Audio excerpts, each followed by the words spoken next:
పోరాటం చేయడానికి ఎమ్మెల్యేల సంఖ్యతో పనిలేదని వైసీపీ నిరూపించింది. అందుకు నిదర్శనం అసెంబ్లీ సమావేశాలలో వైసీపీ హుందాతనం.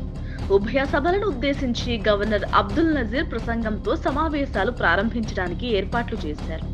ఈ నేపథ్యంలో ఆంధ్రప్రదేశ్లో శాంతి భద్రతలు పూర్తిగా క్షీణించాయని, వైసీపీ నాయకులు కార్యకర్తలపై విచ్చలవిడిగా దాడులు జరుగుతున్నాయంటూ ఆ పార్టీ అధినేత వైఎస్ జగన్మోహన్ రెడ్డి విరుచుకుపడ్డారు.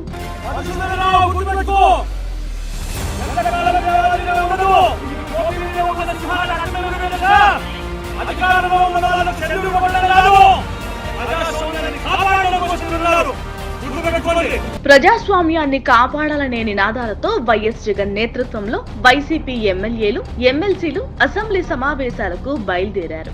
అయితే వారి చేతుల్లోని ఫ్లెక్సీలను, వాల్ పోస్టర్లను పోలీసులు లాక్కొన్నారు. కొన్నింటిని చించివేయడంతో పోలీస్ అధికారిపై జగన్ విరుచుకుపడ్డారు.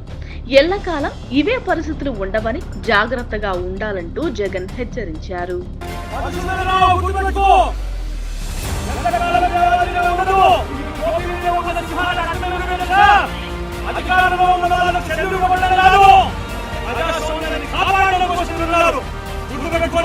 నల్ల కండువాలతో చట్టసభల్లోకి ప్రవేశించేందుకు జగన్ నేతృత్వంలో వైసీపీ ఎమ్మెల్యేలు, ఎమ్మెల్సీలు వెళ్లడం అందరి దృష్టిని ఆకర్షించింది.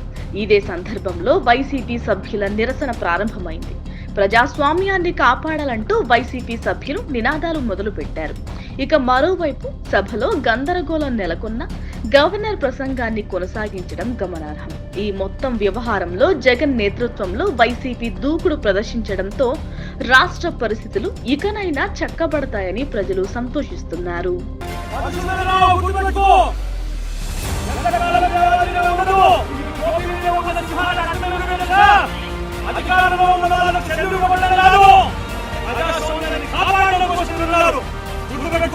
Please subscribe .news.